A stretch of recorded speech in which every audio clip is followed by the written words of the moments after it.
along with the student organization RISE, Refugee and Immigrant Support and Empowerment here at UNI, and the Department of Philosophy and World Religions, and the Cedar Falls Quaker meeting. I want to welcome you to this evening presentation. Some people are attending the second presentation of the day. They get extra credit. Which I guess is a ringing endorsement of our speaker, who's going to talk about refugees from a very different perspective than the one that people heard about this afternoon, which was about Iowans' response to the Holocaust as it was taking place, and in particular, how a group of young Quakers in the Iowa City West Branch area organized the resettlement into Iowa of about 185, mostly Jewish refugees from Nazi-controlled Europe. Tonight, it's a very different perspective. It's about the refugee crisis that we're all living with in one way or another. Perhaps people in this audience have witnessed particular aspects of the refugee crisis, but our speaker, Michael Franz, who spends much of his time in Germany for the last many years, was witness to one of the most newsworthy parts of the worldwide refugee crisis, the arrival into Germany during the summer and fall of 2015 of more than 1 million refugees. I think anybody who's been following the news even casually over the last several months know what a complicated and volatile issue refugees and the refugee crisis are. And so the thought was that perhaps we can think about our own situation with refugees by hearing about the experience of a country in Europe. So with that, I want to introduce and welcome again Michael Franz, and he will encourage you during and following the presentation to ask as many questions as you want. So welcome again.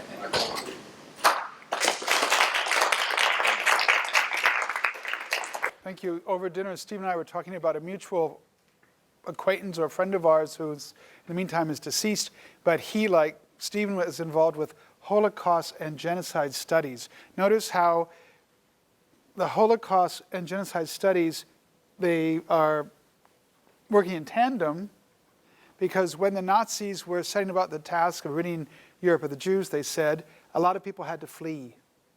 So Jews, especially among other populations of the world, know what it's like to have your set of people targeted for extermination. This is why I've seen some genocide studies. They offer lectures or films about Rwanda or the killing fields of Cambodia, or we can talk about the Native Americans. But these two topics really do work in tandem. The idea that people have to flee, and often those who send them fleeing are targeting these people for whatever reason. Anyway, I just want to make that note. It's not a coincidence, or it's not without context, that Stephen's work and our friend also, Stephen Feinstein up in Twin Cities, now deceased, he was on our former member of our board. These people work with these topics in tandem because there's a relationship here. As Stephen said this afternoon, I talked about Iowans' response to refugees fleeing the Nazis who came to the Midwest in the 1930s and 40s.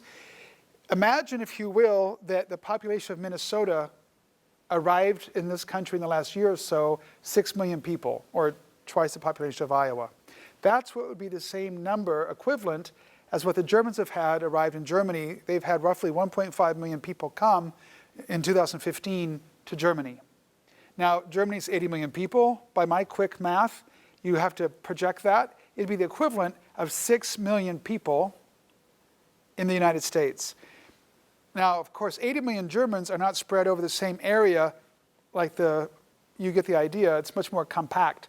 So in Germany, if you take the train anywhere, on the platforms in Stuttgart, you see people with headscarves and suitcases on the hoof. If you go to Berlin to the Omnibusbahnhof, the general bus station, you see refugees in transit.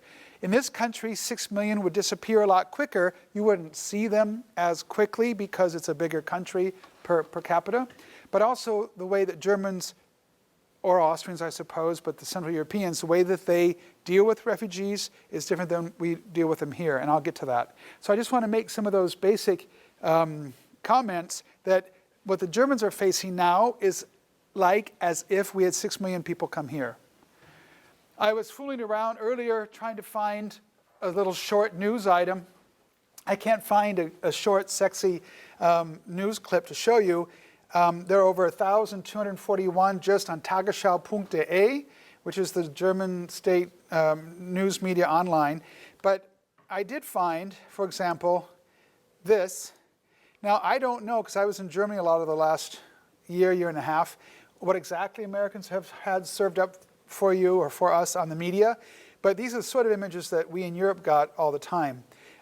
Today, I was watching something this morning on the German news online. There's a Spanish woman who's created a nonprofit that goes around literally picking up the floodage of this crisis. They go to Greece, they go to Turkey, and they literally pick up abandoned life jackets. They pick up old brushes and combs, toys, jewelry, whatever people cast aside as they're fleeing, and they recycle them. Some programs are literally recycling the life vest to make new items. Otherwise, they have hundreds of thousands of these things sprinkled around. So this is just sort of a hint at the severity of the size of the crisis. If I go backwards to how I got there, this was where I was searching. By the way, it's interesting, that picture, it looks like one of the Holocaust photos from the clearing of the Warsaw Ghetto. So this is just that search I did by Tagesschau, and you see, talking about sanctions if you don't work to be integrated in Germany. Again, there are refugees who are coming across the Mediterranean. A UN refugee conference, help is urgently sought. Are there living here war criminals among the refugees? Refugees in training. Bureaucracy is a great stumbling block. After his, this is one of the Bavarian political figures, after his comments about refugees, he's protecting himself against, he's defending himself against accusations. So you see that there are literally so many things here. I've got 1,241, I don't know what you call it in English, treffer hits, I guess. That's just looking through here. The refugee crisis in Germany is all present. In every German city, almost every German village now, there are people being resettled. In every train you go, there are people being shoveled about. What is this like on the ground? So let's talk about this for a bit. Before we do that, though, before we talk about these 1.5 million, mostly Syrians and Iraqis, but also other people from Northeast Africa, from Eritrea, from Somalia. There are also some people in there from Libya, from the Maghreb countries. We need to go backwards and talk about, someone stole my chalk I had. There's a chalk thief among you, just so you know. Oh, there it is. It's not the chalk thief, it's your Alzheimer's-stricken guest speaker. We need to talk about Germany in the past. So the Germans are not new to refugees. If we just take a buffet sampling. In the 1600s, the Hohenzollern, which was the royal family of what became Prussia and later of the Second German Reich, they knew the value of refugees, and they actually invited the French Huguenots to come to Prussia. Why? Because these French Protestants were being persecuted in France by the Catholics.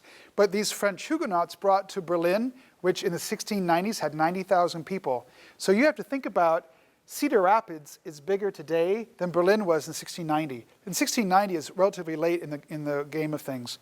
Anyway, the Huguenots brought with them to Berlin goldsmithy, silversmithy. They brought upholstery art, which at the time the Germans weren't particularly known for their skills in upholstery. They brought silk production with the little silkworms and the mulberry bushes. It's one of the ways that we got mulberry bushes in this country was the Moravians brought silk making to South Carolina, North Carolina. So these Huguenots brought skills and workforce that the Hohenzollern needed. Berlin was a backwater. Other Germanic cities were much more important. Frankfurt Main, Köln or Cologne or Dresden or other German cities were much more important. Berlin wasn't very important.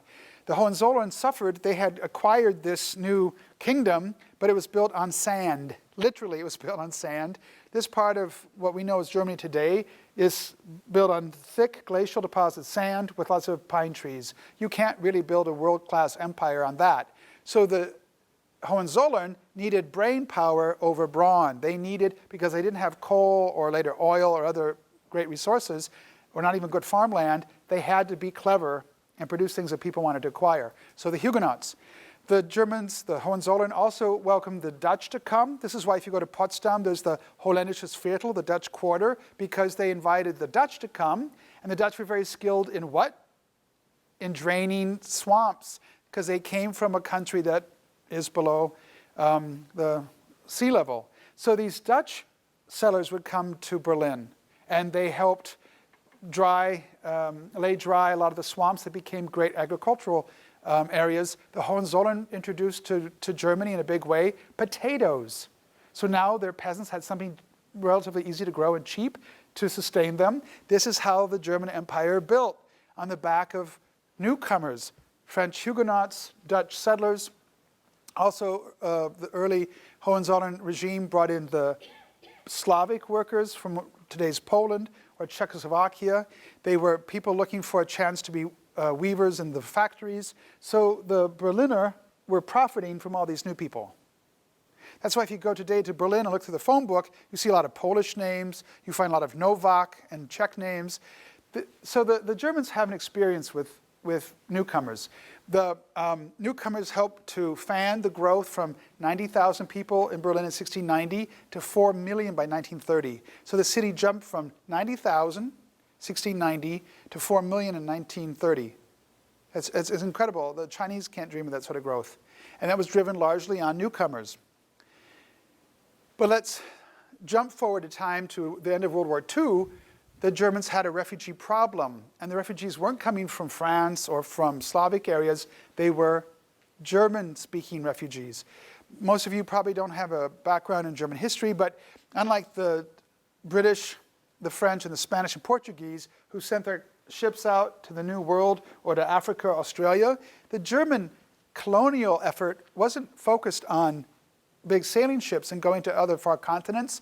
The German colonial efforts went to the near abroad, to what we know as Romania. That's why in Transylvania there were all hundreds of thousands of German-speaker settlers already in the 1200s, 1300s, 1400s. Much of Poland, Lithuania, Latvia, Estonia, full of Germans. All those cities, those ports, Riga, I could list the whole, even Finland had lots of German enclaves. You wouldn't know it because they don't tell you these things in school, but before the Russian Revolution, a lot of the Tsar's railroads were built by Germans, and many of the biggest banks in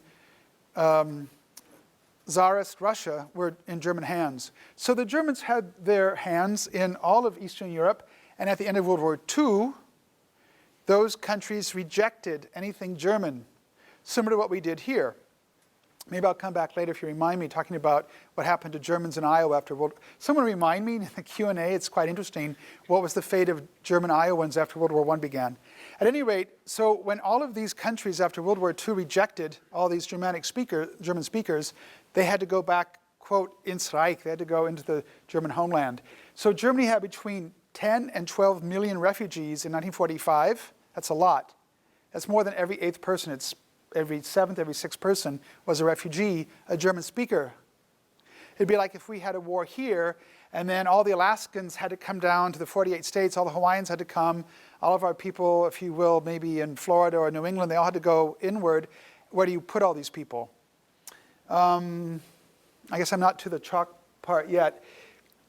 I'll draw it in a little bit when we get to the modern problem. So those of you who know that Germany was divided after World War II into the East Zone, occupied by the Soviet Union, and the West Zone. Yes, I'm doing it your side, not my side.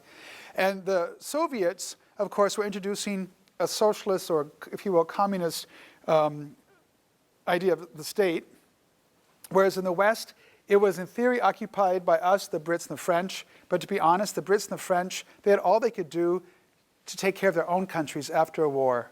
Unlike us, they had bombed cities. And more than us, they had a lot of missing young men from that generation who should have been there working the farms and in the factories and in the schools. So Britain and France had their hands full. They really couldn't focus on dealing with occupied Germany. A question for my film guy, Mr. Film Guy, are you getting me still if I'm over here, or do I need to stand over there? Oh, no, keeping you on the side. All right. At some point, I'm going to want to use a screen as well, just as long as you're still with me. So what did they do with these refugees in post-war Germany? For example, in both the German authorities and the newly occupied areas did an inventory of all the housing stock that survived the bombing. A lot of houses were gone. Even many of the houses that survived had holes in the roofs or knocked out windows. At any rate, the authorities did a rough count. And when the refugees came, they said, okay, you're going to take this family from Dresden, from Danzig. You're going to take the family from Breslau. There's a village over there. They have an extra hired hands cottage. You're going to go over there. So they distributed the people. They counted them and then told them where they would go. Remember this dynamic because it repeats later today with the Syrian and other refugees. So first, both regimes, the German government in the East, the German government officials in the West, they looked around how many people are coming and where can we send them. And then they tried to integrate them. One of the great advantages was if these people more or less spoke German, although many had very strong accents. It'd be like bringing a Texan or a Brooklyn person. I mean, these are people who speak English, but we'd have to think about it. What are they saying? Well, the German accent differences were much greater than ours. The radio was a new technology.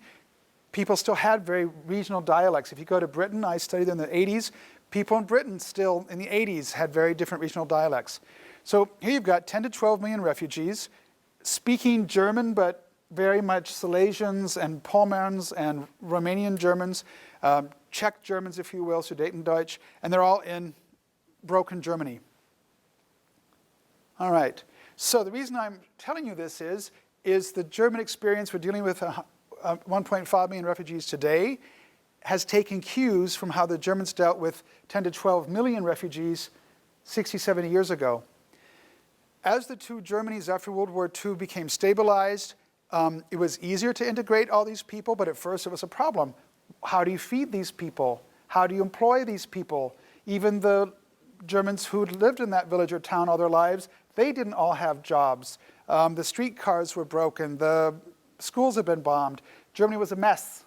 But still, despite the emergency after the war, both sides of the new inter-German border, they dealt with this.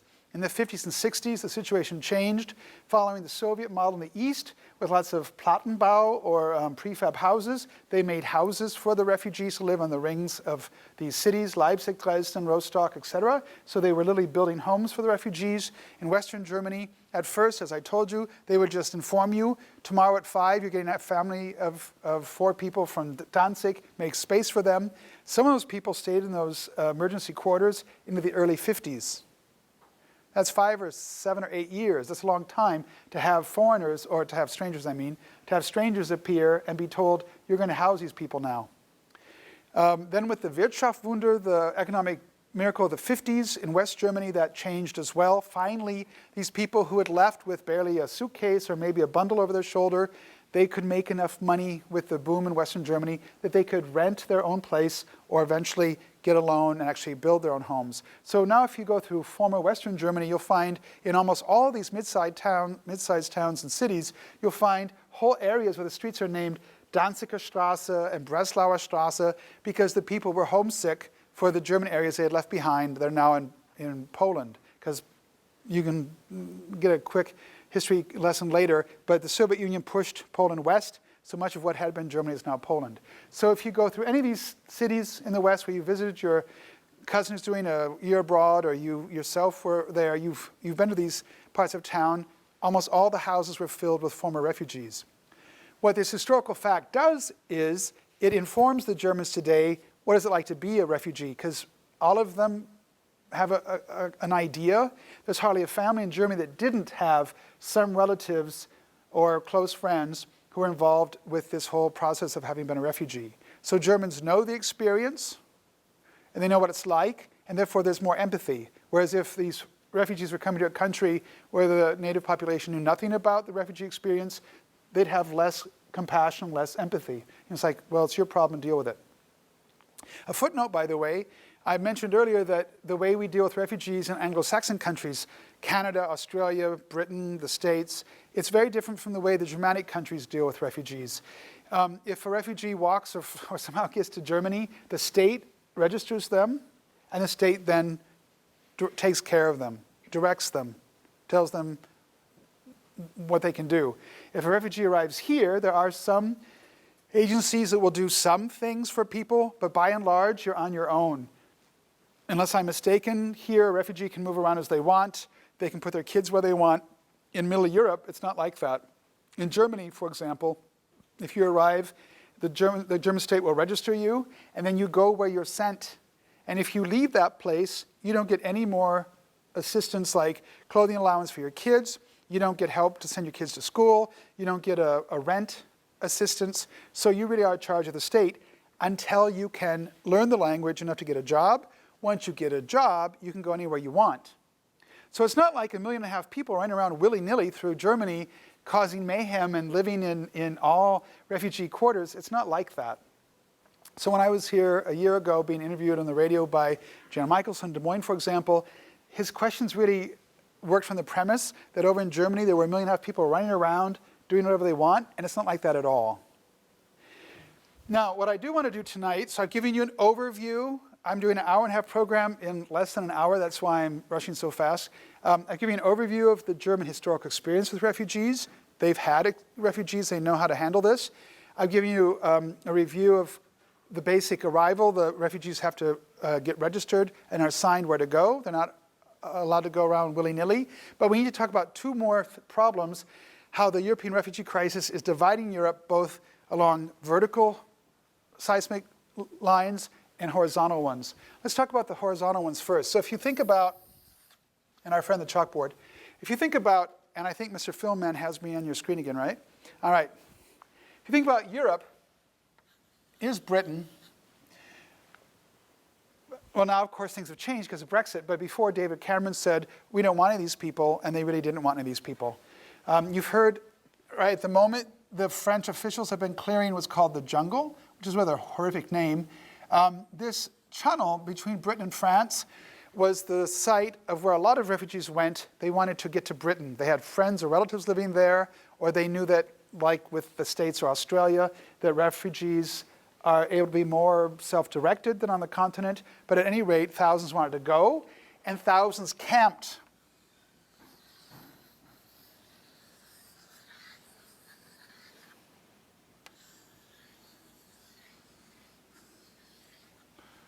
Not bad, huh?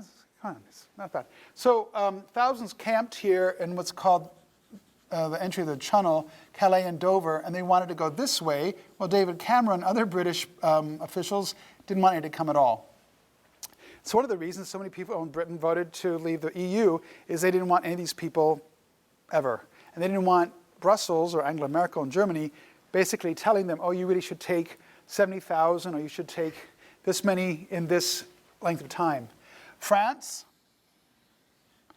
has said that it would take 30,000, period, out of 1.5 million. They'll take 30,000, and they mean it. They won't take more.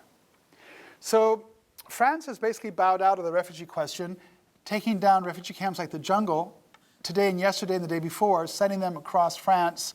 They had a problem because it was getting out of control. The refugees were desperate and would fight with the police. There were fires set. There were exchanges of fisticuffs. The Iberian Peninsula, my friends, Portugal and Spain, to be fair to them, they already have relatively a lot of foreigners from North Africa, the Maghreb. You probably didn't get told in school what the Maghreb is. Anybody know what the Maghreb is? Yes? It's like the 5 countries in Africa that used to be like very populated by French. So Morocco, thank you very much. She gets extra credit in the next test. And then Algeria, Tunisia. I don't know, it's debatable if Libya is really in the Maghreb, and Egypt. So a lot of these people from these three countries had gone across one way or the other to Spain and to Portugal and to Italy and France. And so in almost every provincial Spanish or Portuguese city, you'll find in the old city, not the part where the tourists are or the city hall or whatever, but near to there, you'll find African men standing around in doorways, nothing to do. They can't get work. They often don't speak Portuguese or Spanish.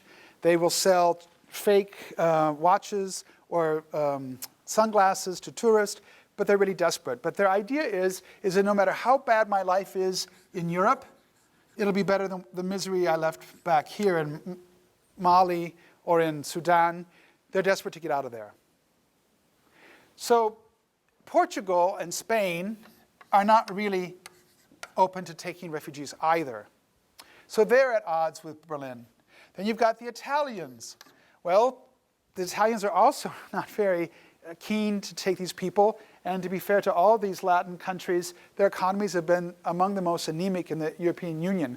The strongest countries economically have been Scandinavian, the Central European countries, the Germanic countries. This is the real motor of the EU. These people are sort of brought along. Even Italy, there's a big difference between northern Italy and southern Italy. Most of the industry has been historically here in the north, with less in the south. Therefore, you have all these Sicilians who moved to Brooklyn in the 1890s and the teens, okay? So Italy really isn't in a state to take more refugees. Plus, already Italy had been getting refugees by boat before the big flood a year ago. And now that the European Union has cut the Balkan route, they're getting them again. There are Italian islands like Lampedusa off the coast of Libya. If the refugees can get to Lampedusa, that's European Union territory, Italian territory, and then technically they're in Europe, although of course they're several hundred kilometers from the mainland. Then there's poor Greece. Greece with a G, but it should look like that. If anybody in Europe deserves our pity, it's poor Greece. Not only has Greece been the victim of its own economic problems, but the EU has really left it hanging. Summer of 2015, all these refugees walked up the so-called Balkan route to mostly Germany. They went through Greece. Well, last spring, the EU began building intra-European fences, razor-sharp wire, and country by country, Albania, Macedonia, okay, you get the idea, they close this off. So you've still got something like 60,000 refugees in Greece and nowhere to go. So Greece has its own economic problems in the past. I mean, if you knew what was going on there, you'd want to cry. Diabetics can't get insulin in Greece. People with cancer couldn't get medicines because their government had no more money to give the Greek citizens. It's been a huge problem, the Greek economic problems, plus all the refugees. We'll come back to Greece perhaps in a bit. Of course, you've got here, with all these little islands in the Aegean Sea, you've got Turkey. Turkey's not really part of Europe officially. I mean, you can argue historically and culturally there are ties, of course, but Turkey's doing its own thing. And by the way, I'll go on record, is this recent putsch? I think it's staged. I think Erdogan did it. Because since his putsch, he has decimated the intellectual class, the professors, the police forces, the army, the scientists, even Turkish scientists on scholarships at German universities are basically being held hostage. It's horrible. And we do and say nothing. Our government needs Turkey. We have NATO bases there. I'm really going out on a limb, plus I'm leaving the topic, but I can't help it. At least a year or so ago, all the American dependents were sent out of Turkey all at once. Our people knew something was coming. I told my friends, we're sending all of our dependents out, but leaving the soldiers, something's coming. Voila, then you get the putsch. We knew it was coming. We got all of those dependents out of Turkey. It's sickening. We knew it was coming. We haven't condemned Erdogan. They're beating people in prisons. They're raping people people being murdered, and we just look blindly. You're Americans too, you help pay for this. It's up to you to fill in the lines. So Turkey's over here doing its thing. Then you've got, of course, the Balkan countries themselves. This is now almost all European Union land. This is where it gets really difficult. So the former Yugoslavia broke up, you know this, became independent countries, Serbia, Croatia, Slovenia. They began to build fences. Hungary likes to build fences. Then it spread to Croatia, Slovenia, Austria's here on the German flank.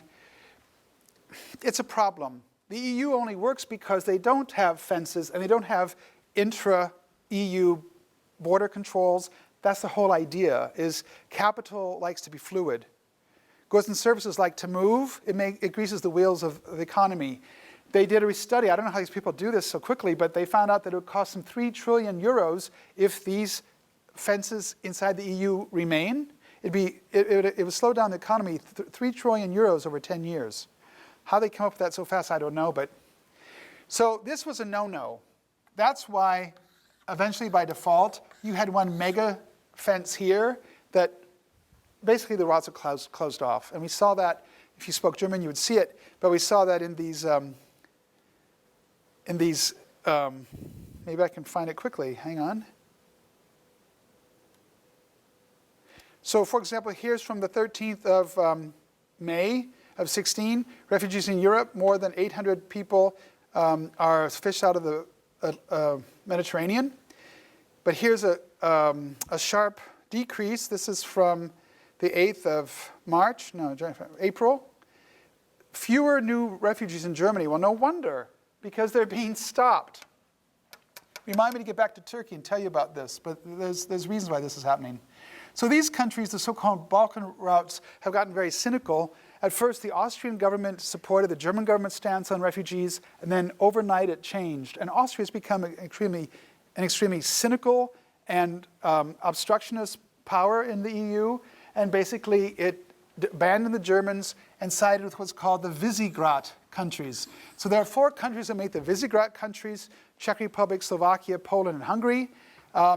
Note, please, that Hungary has a fascist regime under Viktor Orban, and Poland has had a legal putsch as well.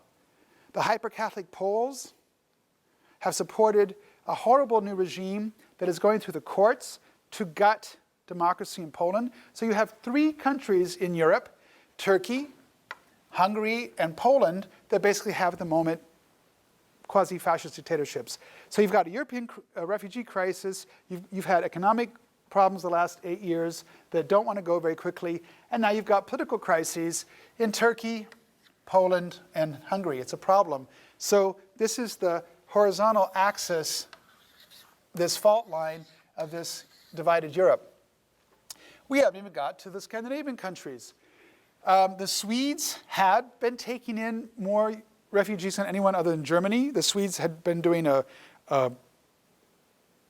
I don't know what Lebenswert is in English, an applaudable job, taking in people very different from them, but that slowed down. The Swedes are feeling tired and exhausted. They don't really have the resources. They don't even have the man and woman power to literally integrate all these people. But when my ex and I, we weren't exes then, we went through Sweden on holiday 2 Octobers ago, you would see very black Africans in the deepest white village in rural Sweden. How they're going to integrate these Eritreans and Somalis in these lily-white Lutheran towns, I don't know. But they've got their work cut out for them. These are cultures that are not very similar. And for these people to integrate and to change, to adapt that much, the Swedes will also have to change. We know as Americans that if a lot of Mexicans come, it's not all the Mexicans doing the adaptation. We who were here before had to adapt. New ways of eating, new customs, new holidays, new things we have to take into consideration, legal things. So Sweden has been doing an admirable job, but Sweden's getting refugee weary. Norway is not in the EU. It's rather selfish, but Norway stayed out, although it has special agreements for trade with the EU, but it stays separate because it has oil fields. It wants the oil revenues for itself. It's not the way the EU works, really. Then it brings us to the Danes. Now, anybody else have Danish ancestry? The Danes are okay. but at the moment I'm very irritated with the Danes. In the olden days when the Nazis were raping Europe, the Danes were paying attention, and when the occupying forces wanted to ship all the Jews out, they took the Jews in an overnight action to Göteborg across the Baltic in little boats and in ferries and canoes or whatever, and it's really great, it's admirable. And how the Danes resisted the Nazi occupation, it's great. However, the Danes today, it's disgusting that they tolerate a government that actually takes refugees at the border and fleeces them. So the Danish government, I don't know if they've changed the policy, but last spring they announced a policy that they would take these refugees in trains or anywhere at the border. They would take their jewelry, they would take their cell phone, they would take their savings, their money they might find on them, they would take their valuables and sell the valuables to pay for their care. Now, if you're a heartless, far-right ring Republican nut, then you think it's great. Make the refugees pay for their own care. But if you're a human being with a heart, you know, there were Jews who fled the Nazis. Should we have taken their wedding rings off at the border of Switzerland? Should we have taken their gold teeth or whatever would be the equivalent? Should we have taken their little, valuables to pay for their care? How can you do that? How can you take human beings fleeing a war or starvation or the inundation of the Seychelles? Soon there'll be other economic, environmental refugees. How can you take people fleeing imminent danger and take from them their valuables? So the Danes, okay. The Germans. This is where we have to talk about the fault lines, the vertical fault lines. We have a problem. It's the two Germanys. You can't talk about how the Germans have responded to the refugees, how the two Germanys. I still live in Dresden, a city I've come to hate, although I don't really want to hate anything, but I live in a city, I've been there since 2011 or 12, where I've been teaching, where a lot of the people are racist. I know it's difficult to say that, but if you lived in the South, in the United States in the 50s, I think you could actually say most of the people around me are white or racist. We have a huge problem in Dresden that every Monday night a group called Pegida marches. Any of you up on German news, or do you speak German or care about German? So there's this group called Pegida that marches every Monday night against foreigners.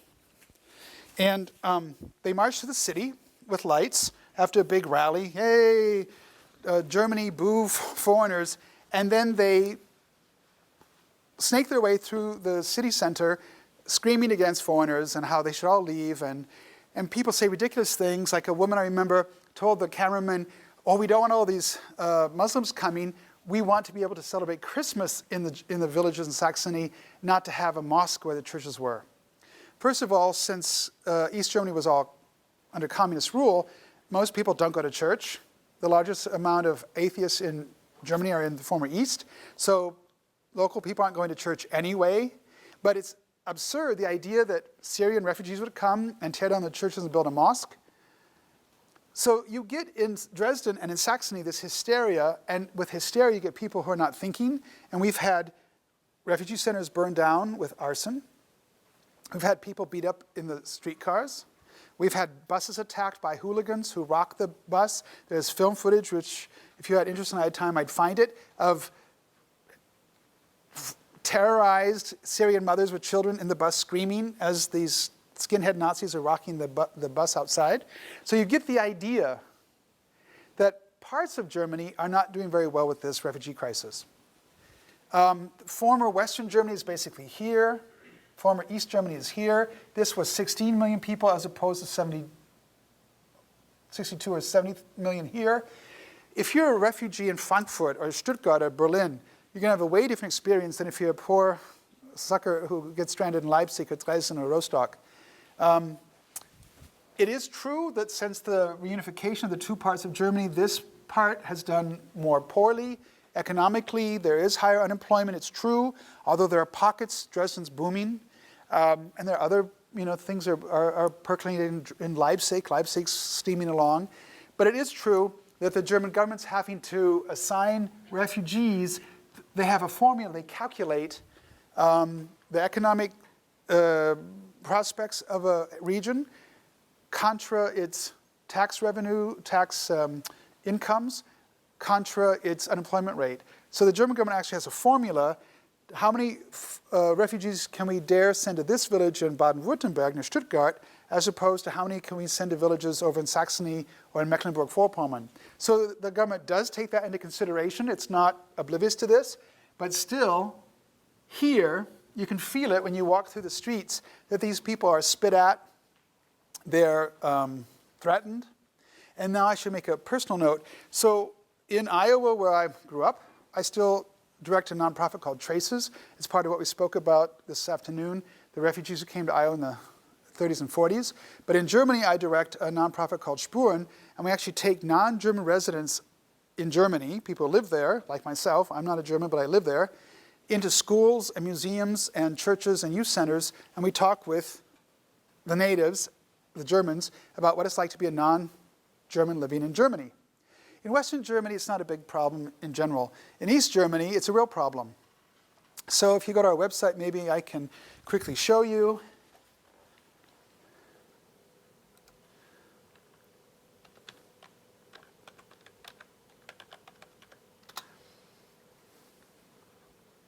We have colleagues who've been going, MitarbeiterInnen, colleagues.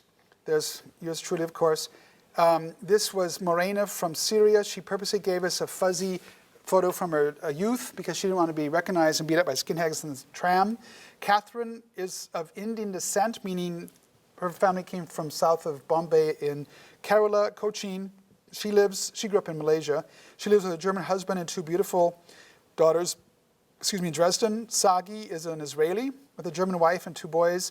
Kevin, believe it or not, Kevin's a Navajo, lives in my street. Anyway, he has two half-German boys and an ex-wife, that's why he stays. And then some of our interns have been from Jordan, from Germany, from Indonesia. There's lovely Belinda. Okay, so we hear stories, what it's like from our colleagues. Catherine, who's short and dark. She's about this tall and very dark, because they're people from southern India. Somebody just comes and shoves her, because she's short and dark, and she's a woman. Why not? It's open season. Just hit any dark woman who's small. It makes my blood boil, and I can't contain myself how angry it makes that someone thinks it's okay to just walk down the sidewalk and shove people because they're short, dark, and female. As a white guy from Iowa, whose family is mostly German-American, I can tell you, I get anti-foreign stuff in Dresden.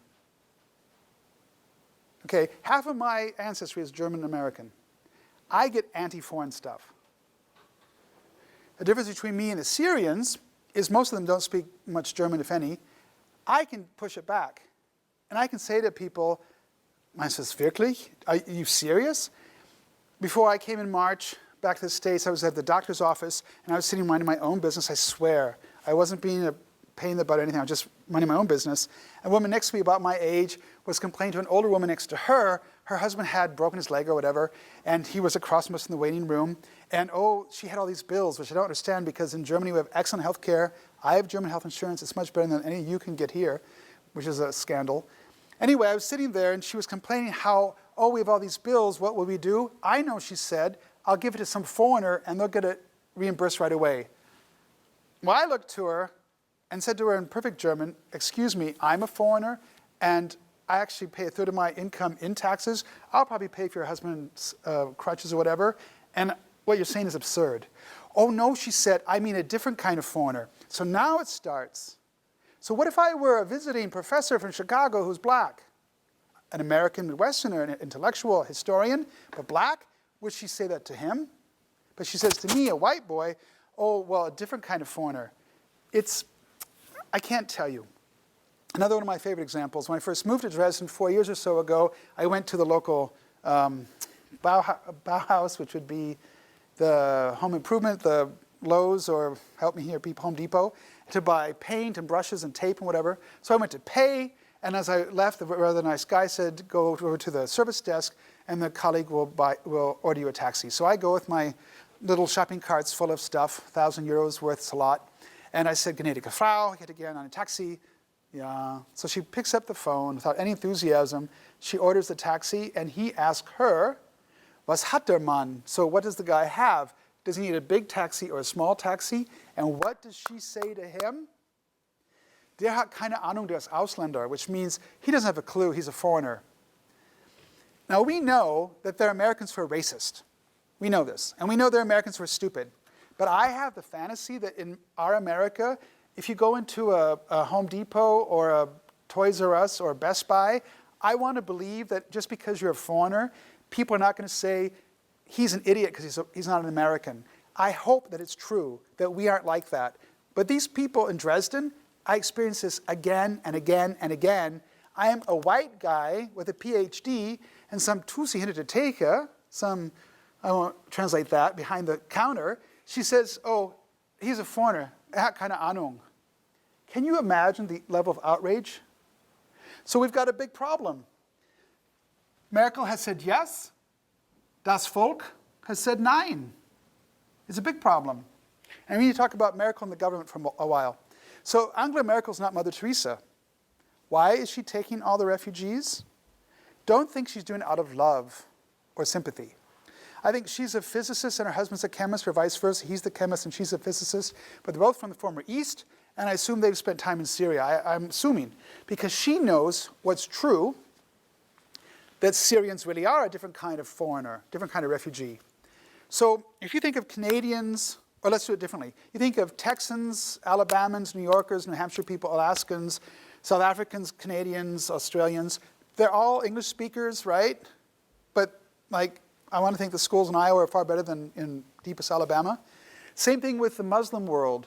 Syria is not Afghanistan. So she knows that the Syrian refugees really are above average. A lot of them are engineers, doctors, road builders, shopkeepers, whereas refugees from Afghanistan, a lot of them come out on a donkey, okay? It's been a country, Afghanistan, racked by war since the 80s. It's tragic. But she knows that if you're going to have any Muslim Arab countries sending refugees, Syria is bingo. Syria is pay dirt. And in fact, Marina, who we worked with, she is an engineer in, I know the German. She's an engineer in building construction or structural engineering. She's got a master's, and she wants to get her PhD. Her husband's a doctor. They have 3 kids, a really bratty little boy and 2 girls. So these are educated people. And these are not the dejected of the world. These are people who've got moxie. They want to study. They want to open a restaurant. They want to do something. This is great. Why?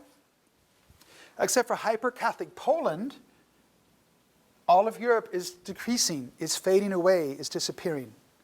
The Germans, it's the population shrinking. France, okay? So all these countries have a huge problem. It's like Nebraska or Iowa. We actually need immigrants. We need babies. We need new people because the population there is getting older. Who will pay the Social Security in a few years? How will we retire if you kids don't get out there and work and someone follows you? So you need to be having babies really quickly, like, maybe leave right now, I don't know. So the Germans have realized we've got to import new people. And they know that those Syrians, those who don't become doctors and engineers, will at least become streetcar drivers. They'll become assisted living nurses who clean Oma's backside when she fills her pants. So they need people to come to work in the bakery, and that's really what they're doing. So unfortunately, we have this really cynical arrangement now. Say that some refugees get from Turkey in a boat, they get to Greece. The new agreement with corrupt fascist Turkey is that for every refugee who arrives here, they will be sent back to Turkey, and a German delegation will come to the refugee camps, do interviews, and take that number of people to Germany. But you see what's happening here? So it's very arbitrary. A couple people get on the dinghy, they go to Greece looking for safety and a better life. The Greeks send them back to Turkey. Turkey takes them by agreement. The Germans come and take that number of people, but not those people. And Germany has made very clear they don't want Iraqis, they don't want Afghanis, and they also have a new Abkommen, which means agreement with the Maghreb, with Morocco, Algeria, Tunis. they will send all those young Maghreb boys back. And their countries have agreed to take them back. So I love Germany, really. It's a great place. But this is a very cynical politics. We'll take refugees, but only those that will benefit Germany. It's like cherry-picking refugees, not based on need or urgency, but what your skill set is. This is sort of sick. Germany, we know that in World War II, when they occupied most of Eastern Europe and France, they had Zwangsarbeiter, forced workers, even from Denmark, from Czechoslovakia, but also Ukraine, Russia. Slave laborers had to go work in the Third Reich. I knew that. My PhD is in Nazi history. I have to know that. But what really shook me to the core was when once my then boyfriend and I were in a museum in Berlin and discovered that in World War I, they also made Belgian and Dutch women and men come and work in Germany as slave laborers. When one country twice in a century enslaves people and makes them work in your factories and your dairies and your groves harvesting your fruit, there's a problem. And now Germany has this cynical agreement with fascist Turkey that we will come and take refugees, and they're interviewed and they're selected based on skill set. It's not a humanitarian response, it's a cynical, self-serving response. All right, I've preached at you long enough. You've survived 55 minutes of this. What questions might you have? And we'll slowly look at the end of our program as we take questions and have more of a dialogue. Not everybody at once, please. I can't stand it when people just yell out all their questions and stuff. You said Yeah. you would get back to the German islands after World War II? I will. Remind me again, but it's not the best time of the moment. Were you in Germany? There was almost like a gang rape around New Year's. Yeah. Back when, do you know much about that, what people's responses were? Yeah. Besides what we hear on the news? Yeah. By the way, what the American people are told in your stock news, you can forget most of it. I don't know.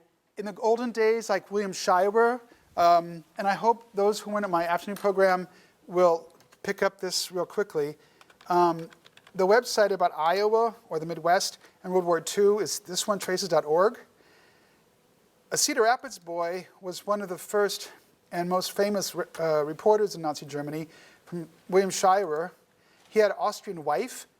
He would report the news with American slang, so the Nazi censors couldn't understand what he was saying, so he'd slip through almost secrets or things on the side the Germans couldn't understand because he was using slang. Excuse me, there was a Wisconsinite, Louis Lochner, who had a German wife. William Shirer had an Austrian wife. Vincent Sheen from Chicago was there. Go to our website and look around. So in the olden days, the days that I sort of miss, frankly, reporters used to speak the languages where they were reporting. What a concept. They could actually read the local media.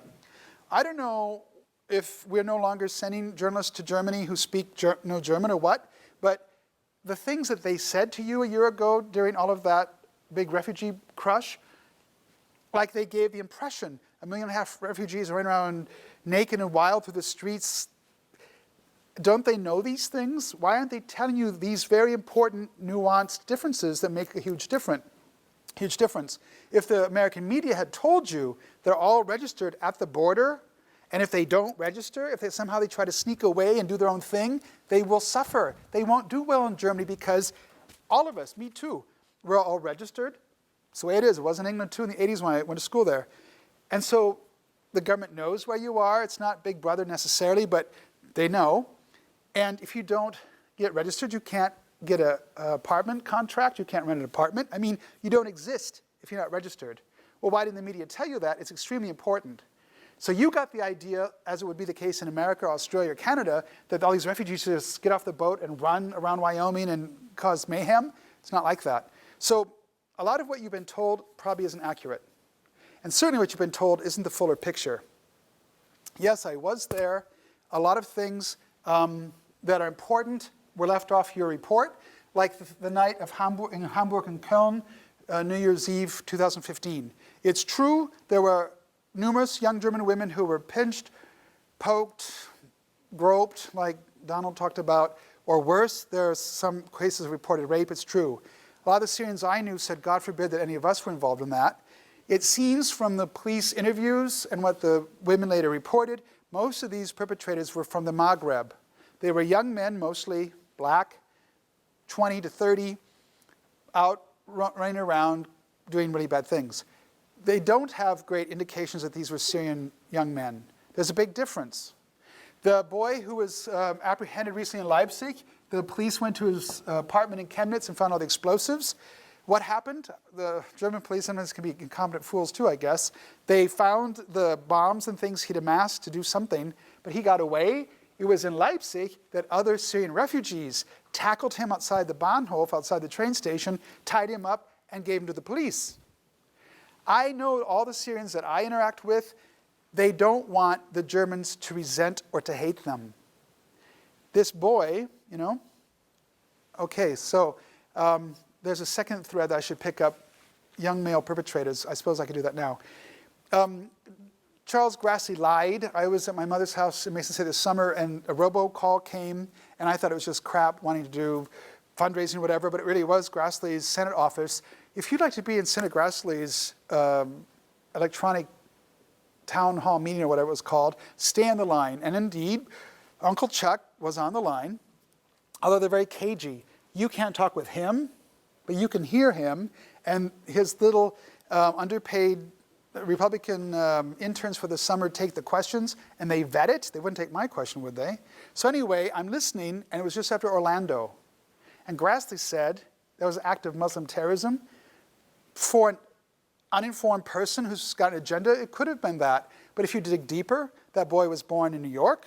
He was raised here of Afghani background, and he probably had some self-hating, homophobic hang-up. The kid in Munich this summer who went to the local shopping center by the Olympic Village from the 70s and shot all those school kids, he was a pupil at the school. He was born in Munich, spoke fluent German, of course. His parents were from Iran, and he apparently sent out on Facebook, oh, McDonald's is selling some burger really cheap, come on down. And all these classmates went down, and then he opened fire. So is this an act of Muslim terrorism, or is it some kid who's not integrated?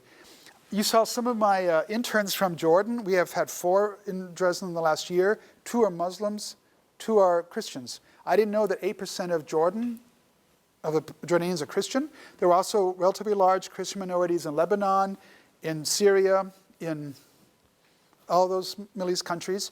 Well, all of my Jordanian interns, whether Muslim or Christian, said, you know, if you could really read and understand Arab, you would know. A lot of these ISIS kids are from Minneapolis, they're from Manchester, England, they're from Marseille, they're from Munich. They're disaffected youth who didn't integrate.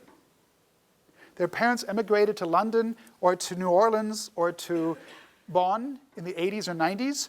Their kids grew up hating whitey who either shoved them or didn't treat them very nicely or whatever. They didn't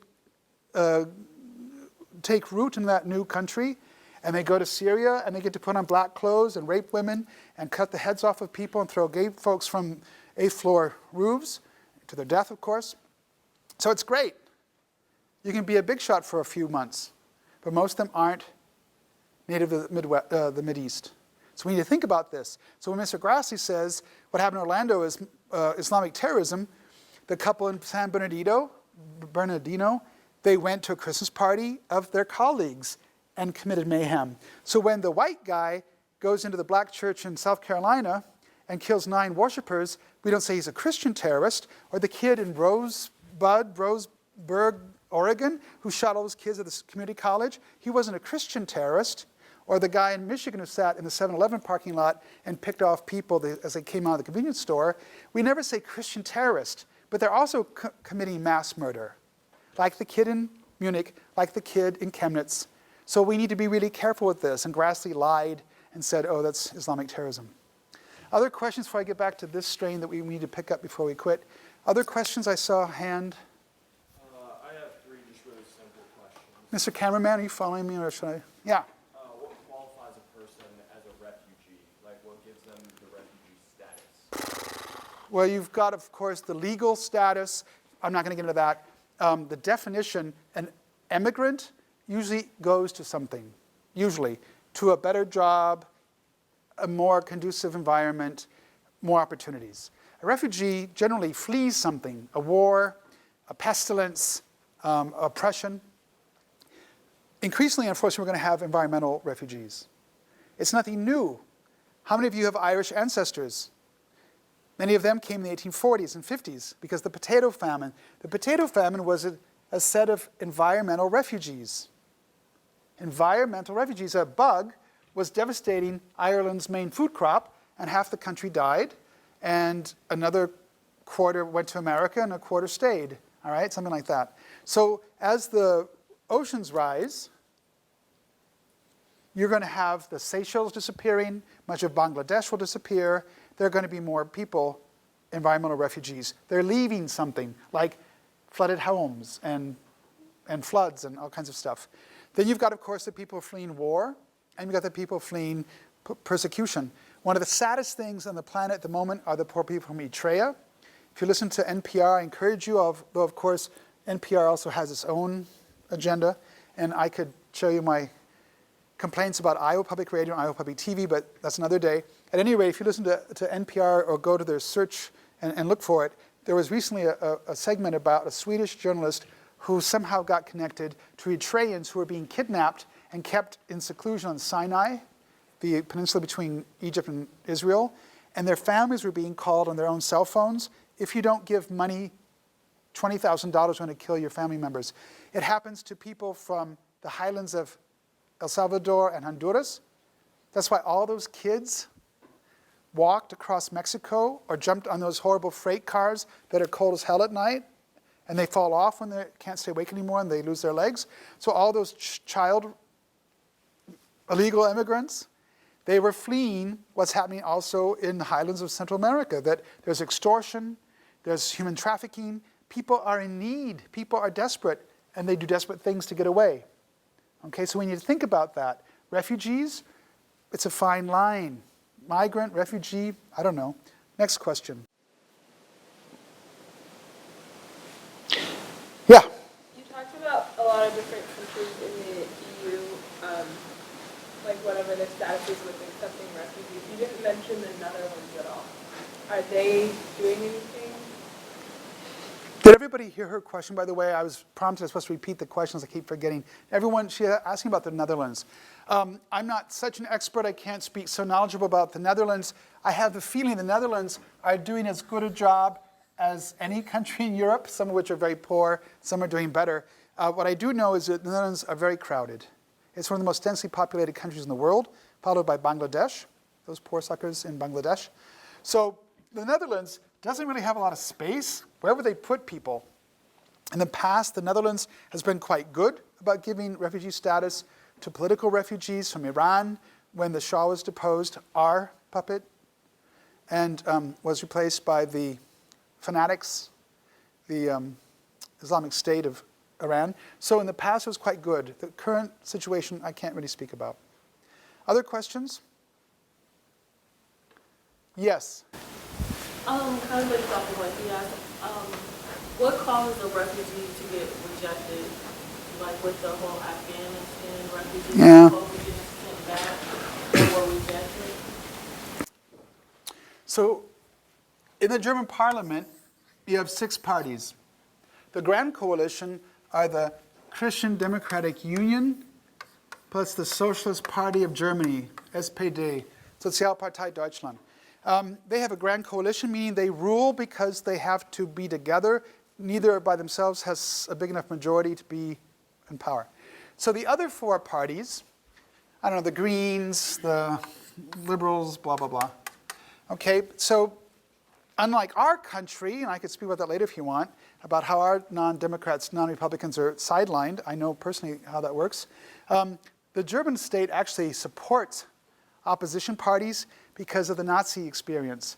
The German government actually gives money to the lesser parties so that Germany has a real opposition. They say we need a critical voice, the Greens, the communists, whoever, it doesn't matter.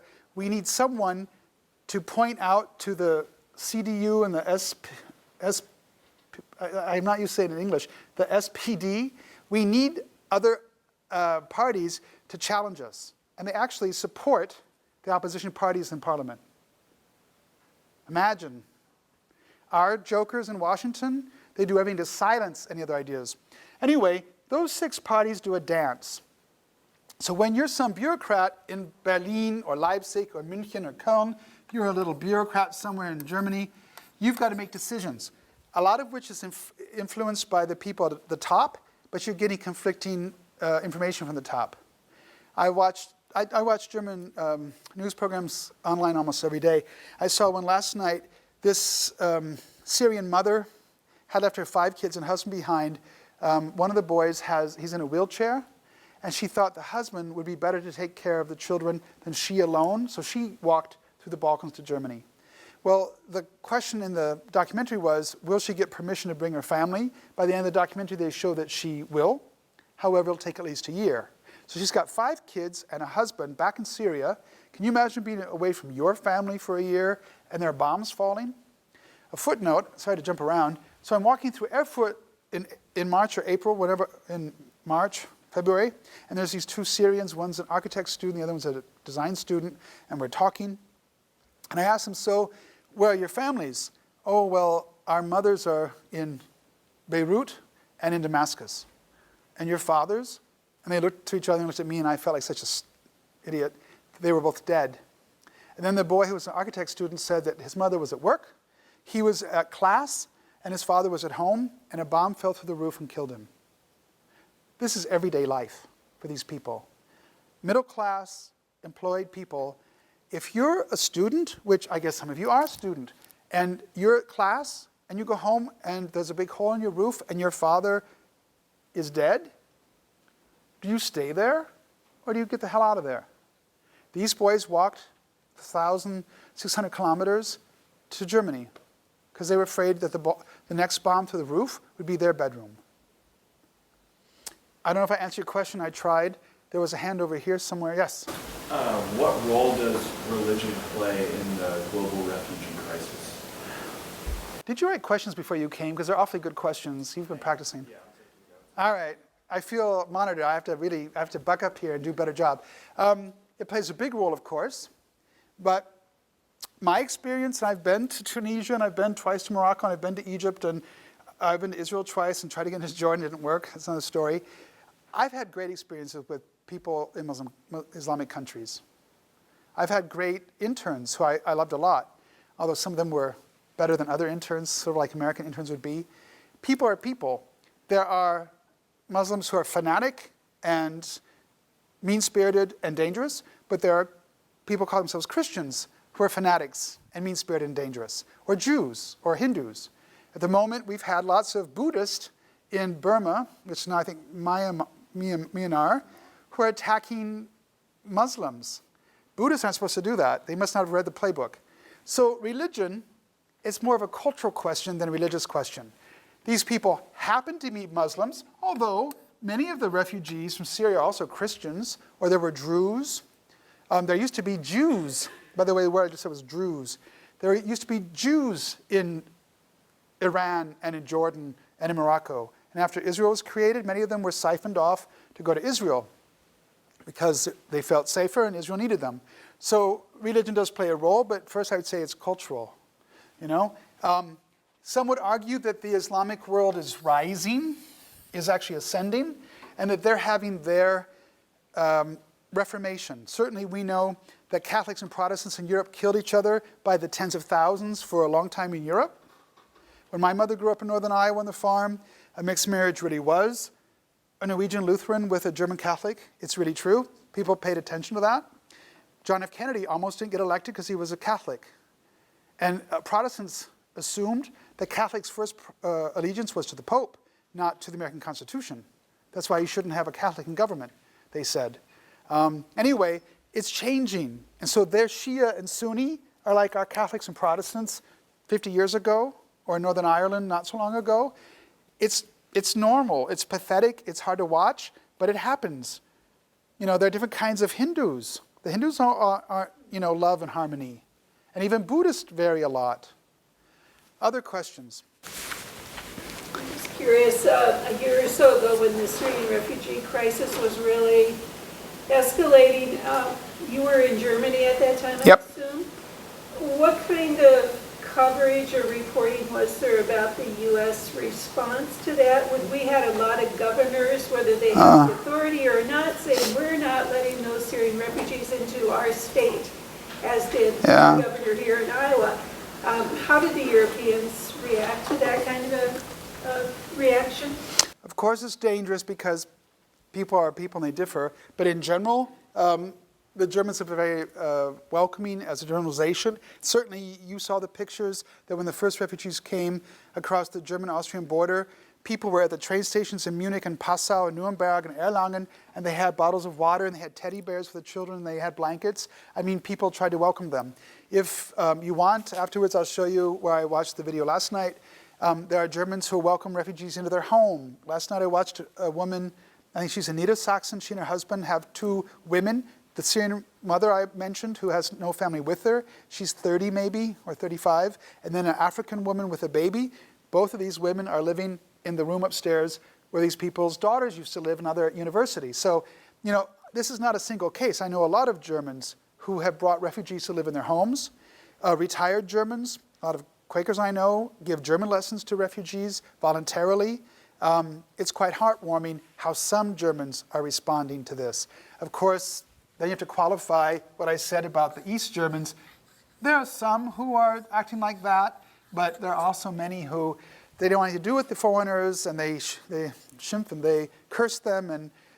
But in general, the Germans have been quite receptive. I think they're probably more receptive than we've been. If you're an academic like I've tried to be sometimes, look at how we responded to all those youth coming from Mexico, how we treated those kids. You know, like the last pariahs, like last scum. And they were kids.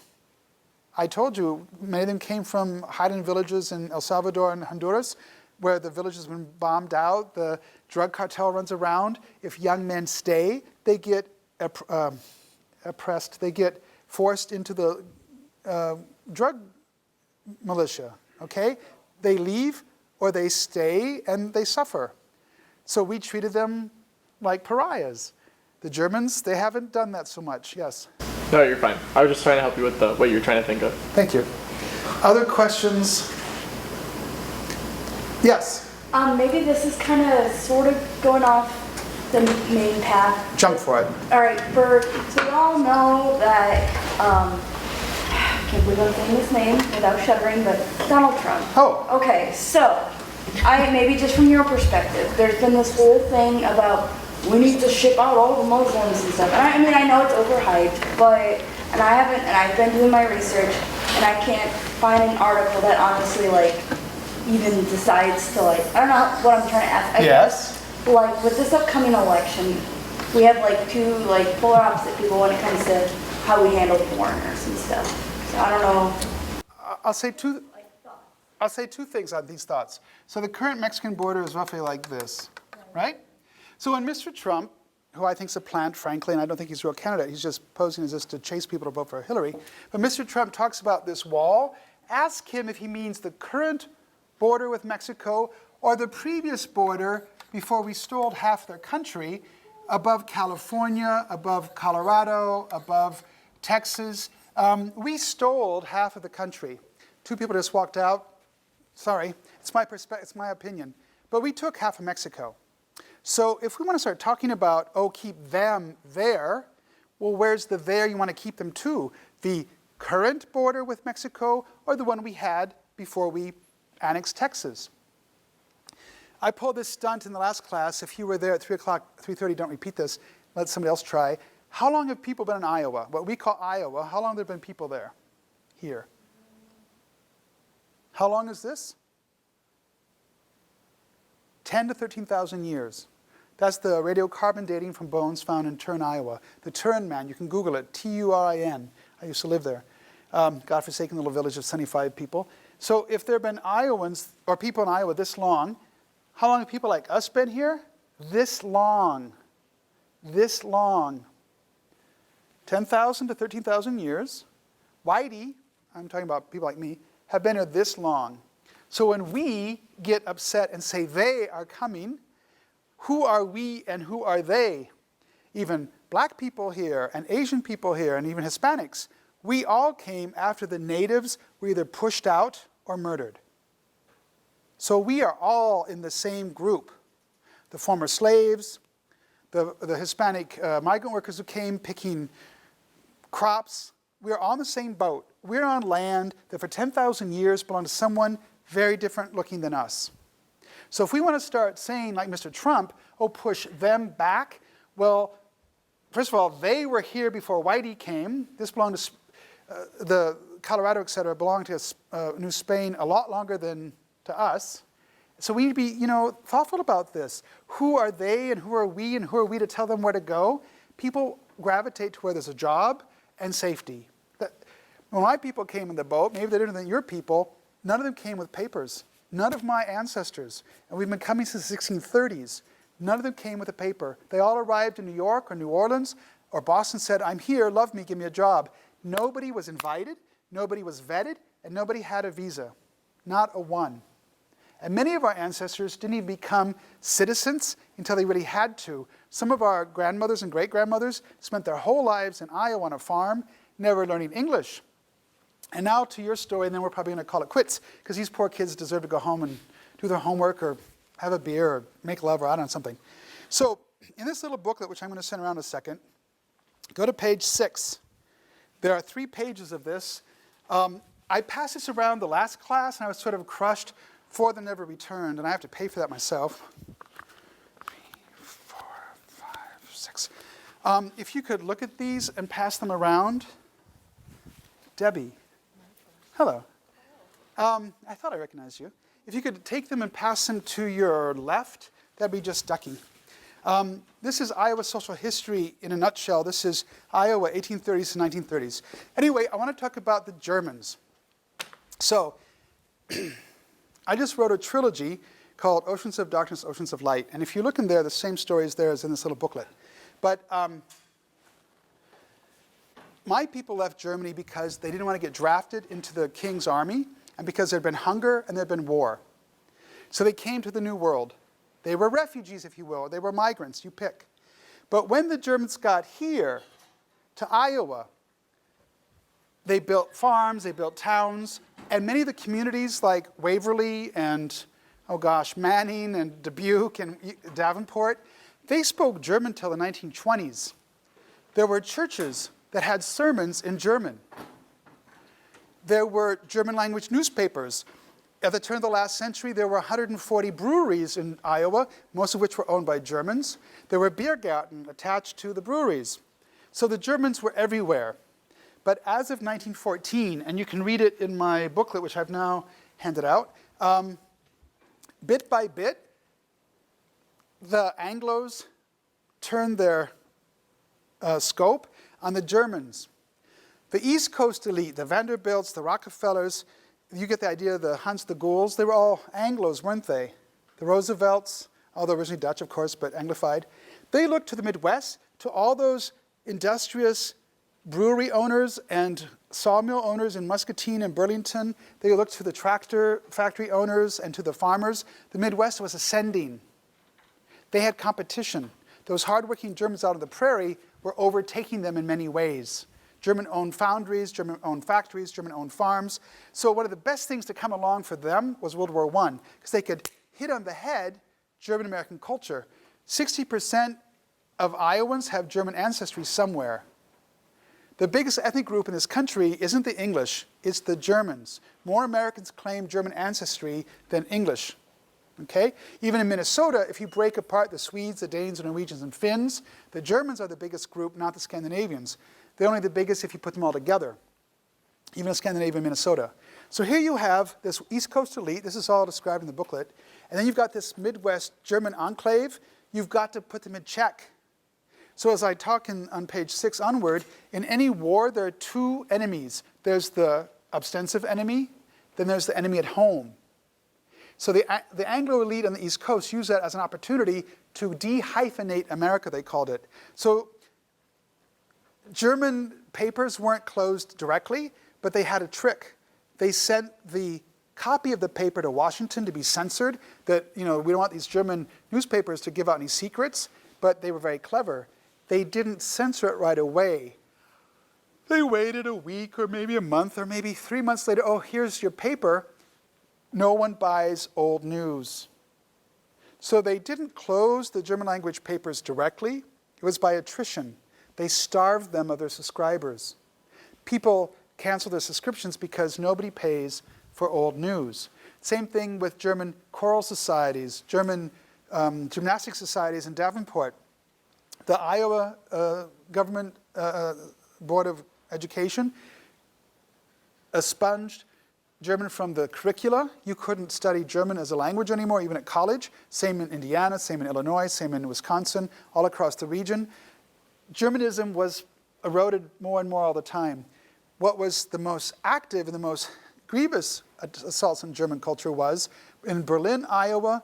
They made the Lutheran pastor go on the street carrying a flag and singing the hymn because he had given a sermon in German. But he had argued, well, most of my parishioners don't speak English, so am I supposed to give them sermons in a language they don't understand? Catholic priest questioned, well, should we no longer give Mass in Latin? At any rate, they mocked him and they basically wrote him out of town, and they changed the name from Berlin, Iowa to Lincoln.